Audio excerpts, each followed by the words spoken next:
Hello students, आज का हमारा लेक्चर नंबर 17 और आज का हमारा टॉपिक है बेसिस। एक टॉपिक था इस चैप्टर में बेसिस एंड डायमेंशंस और आज का टॉपिक है बेसिस। तो क्या होता है बेसिस? अगर कोई एक let VF be a vector space और कोई एक B सबसेट है, B सबसेट है VF का, ठीक है ना। Then B is called basis of BF। If क्या कंडीशंस होनी चाहिए? सो पहला तो है B इज लिनियरली इंडिपेंडेंट होना चाहिए और दूसरी कंडीशन है अगर मैं लीनियर स्पैन करूं B का वो पूरा का पूरा अभी बनना चाहिए, ठीक है ना। और इसको बोलने को बोल देते हैं B जनरेट्स अभी, ठीक है। तो इसको ध्यान से समझ लेंगे एक बार। एक सबसेट वेक्टर स्पेस का वो बेसिस बनाएगा उसी वेक्टर स्पेस का कब? जब उसके पास दो प्रॉपर्टीज होंगी कि पहले वो खुद लिनियरली इंडिपेंडेंट होना चाहिए। आपको मालूम है लिनियरली इंडिपेंडेंट कैसे बताते हैं कि उसका लिनियर कॉम्बिनेशन लेंगे और हर एक स्केलर अगर जीरो आ गया, linear combination is equal to zero लेंगे। अगर हर एक scalar alpha 1 alpha 2 so on up to alpha n अगर जीरो आ गए तो वो लिनियरली इंडिपेंडेंट होगा। और लिनियर स्पैन ऑफ कि इसके एलिमेंट्स B के जो एलिमेंट्स होंगे उनको स्पैन करेंगे, लीनियर स्पैन करेंगे तो वो पूरा का पूरा वेक्टर स्पेस बनना चाहिए। इसका मतलब हर एक एलिमेंट जो वेक्टर स्पेस का है, जो वेक्टर स्पेस का हर एक एलिमेंट है उसको B के लीनियर कॉम्बिनेशन में हम लिख सकते हैं, ठीक है ना। तो इसका ये मतलब हुआ। तो इसकी एग्जांपल देख लेते हैं। Example let B is equal to 1 0 0 0 1 0 0 0 1। ये तीन वेक्टर ले लिए। B subset of R cube R, ठीक है ना। तो इसको बताएंगे अब बेसिस है, ठीक है ना। सो लेट देखिए पहले इसको लिनियरली इंडिपेंडेंट बताना है, ठीक है ना।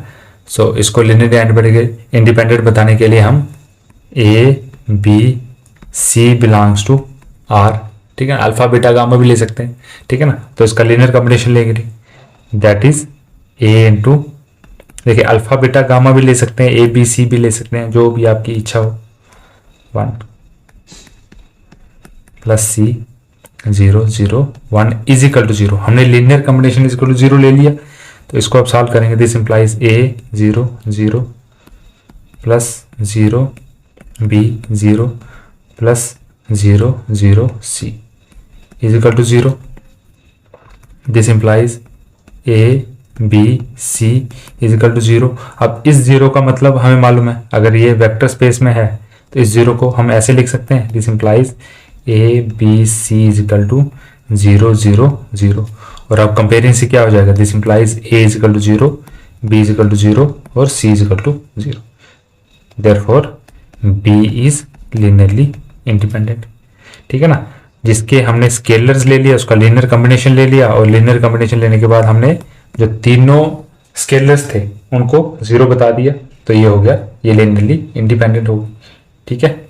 अभी लीनियर स्पैन ऑफ इसका देखिए, अब इसको प्रूफ कैसे कर रहा हूं, उसको लिख कैसे रहा हूं, उसको बड़े ध्यान से देखिएगा क्योंकि यही आपका आगे सब क्वेश्चंस में यूज होगा। देखिए अगर मुझे प्रूफ करना है linear span of B is equal to B है तो मुझे दोनों तरफ से करना पड़ेगा।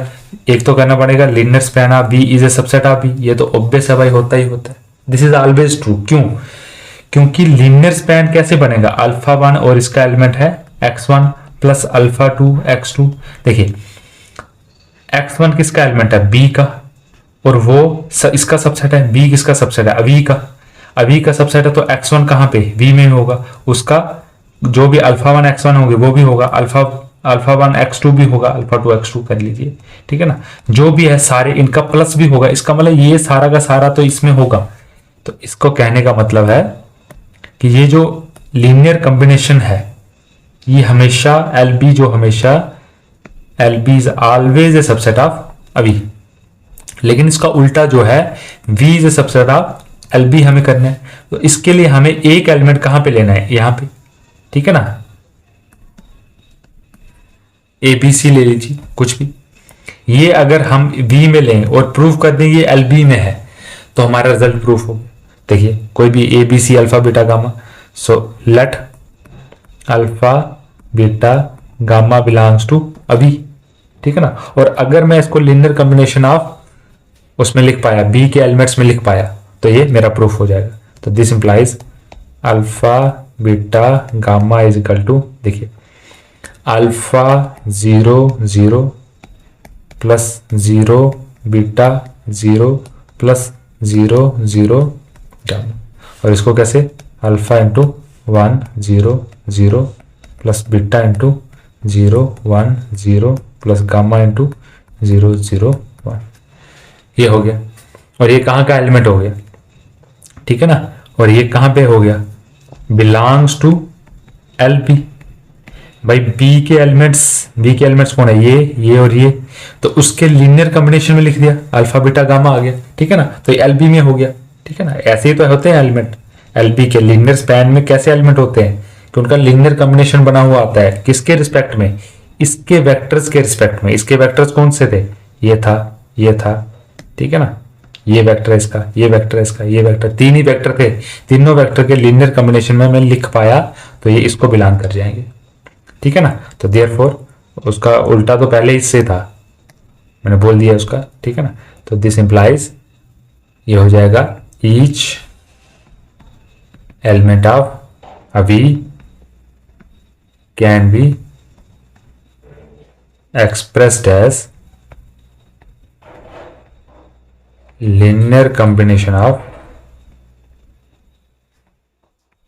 elements of V, ठीक है ना। so therefore V is a subset of LB, so this implies V is equal to, या अभी उल्टा लिख लीजिए कोई दिक्कत नहीं, LB is equal to V क्या हो जाएगा, बिकॉज कौन सा, LB is always a subset of V, ये तो ऑब्वियस है, ठीक है ना। तो ये हो गया, ये एग्जाम्पल होगी, ठीक है ना। अब जो नेक्स्ट है आपके पास वो आता है आपके पास theorem.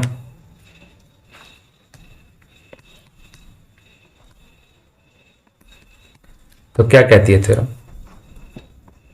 Let B is equal to V1 V2 so on up to Vn, ठीक है ना, is a basis of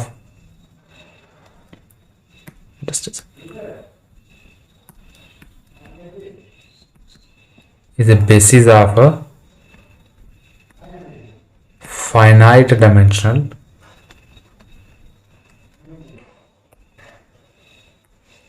vector space VF if and only if क्या हो जाएगा, every V belongs to V can be uniquely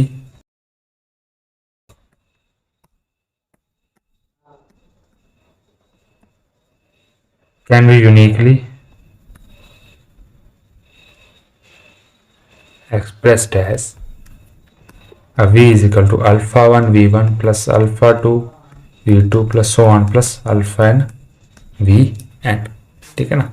और alpha आई कहाँ पे, F में, और 1 is less than I is less than equal to N, ठीक है। तो क्या बोला इसने, एक B जो है is a basis of a finite dimensional, ठीक है ना। अब फाइनाइट डायमेंशनल क्या होता है, इसको पहले चलो थ्योरम के बाद में बता देता हूँ फाइनाइट डायमेंशनल क्या होता है, ठीक है ना। So basis of a finite dimensional vector space, देखिए फाइनाइट डायमेंशनल मतलब जिसके बेसिस में फाइनाइट एलिमेंट्स होंगे, ठीक है ना, आपके लिए। तो if and only if VF finite dimensional vector space basis होगा ये कब, अगर इसके हर एक एलिमेंट को यूनिकली एक्सप्रेस कर पाया इस फॉर्म में, ठीक है। तो ये हमें प्रूफ करना है, तो इसका प्रूफ देखिए,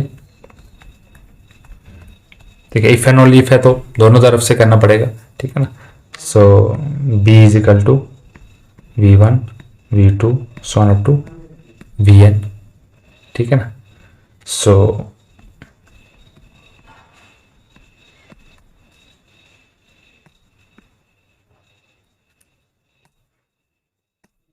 B a basis of a V F, ठीक है ना। तो बेसिस है तो क्या हो जाएगा, L B is equal to V हो जाएगा, ये प्रॉपर्टी है भाई, ठीक है ना। So this implies for V belongs to, अगर वी में होगा तो वी कहाँ पे हो जाएगा, एल ऑफ वी में। और देखिए यही है, यही वी है, ठीक है ना, सेम है ये। तो एल ऑफ बी में कोई एलिमेंट हो गया तो इसको हम लीनियर कॉम्बिनेशन ऑफ किसके, इसके लिख सकते हैं। So this implies a V is equal to alpha one we one plus alpha two we two plus so one plus alpha N V N for alpha I belongs to F one is less than I is less than equal to. तो ये हो गया भाई, भाई express तो कर दिया, तो यूनिकनेस शो करनी है कि इसको और किसी तरीके में हम एक्सप्रेस नहीं कर सकते। तो यूनिकनेस, यूनिकनेस में क्या है बोला, दो ले लीजिए, ठीक है ना। So let v is equal to beta one we one plus beta two we two plus so one plus beta N B N, ठीक है ना। Be another representation of a v, v belongs to v, ठीक है। एक और ले लिया, सो this implies, ठीक है, इसको रख दीजिएगा फर्स्ट, इसको रख दीजिएगा second, therefore from one and two क्या हो जाएगा, वी वी कंपेयर हो जाएगा। तो alpha one we one plus alpha two we two plus one plus alpha N V N is equal to beta one we one plus beta two we two plus one plus beta N B N. इसको इस तरफ लेके आ जाइएगा, alpha one we one plus alpha two we two plus one plus alpha N V n और minus beta one we one minus beta two we two minus so one beta N B n is equal to zero. देखिए अब इसको combine कर देंगे, v one को alpha one minus beta one we one plus alpha two minus beta two we two plus so one plus alpha N minus beta n we n is equal to zero. देखिए अब zero को मैं कैसे represent करता हूं, देखिए zero belongs to V है, this implies alpha one minus V one plus alpha two minus V two plus so on up to plus alpha N minus B N we N is equal to zero into V one plus zero into V two plus so on plus zero into V N, because zero belongs to V and it is expressed uniquely, ठीक है ना। V में है तो it is expressed uniquely, ठीक है। सो uniquely express कर दिया इसको। तो अब क्या होगा, कंपेयर करो, this implies alpha one minus beta one is equal to zero, alpha two minus beta two is equal to zero, so on up to alpha N minus beta N is equal to zero. यहां से क्या मिल गया, alpha one is equal to beta one, alpha two is equal to beta two, so on up to alpha N is equal to beta N, ये मिल गया। जो हम अलग अलग ले रहे थे वो अलग है नहीं असल में, वो दोनों सेम ही आ गए, ठीक है ना। सो इसका मतलब 10 यूनिकनेस होल्स। सो ठीक है, आज के लिए इतना रखते हैं। थैंक यू यार।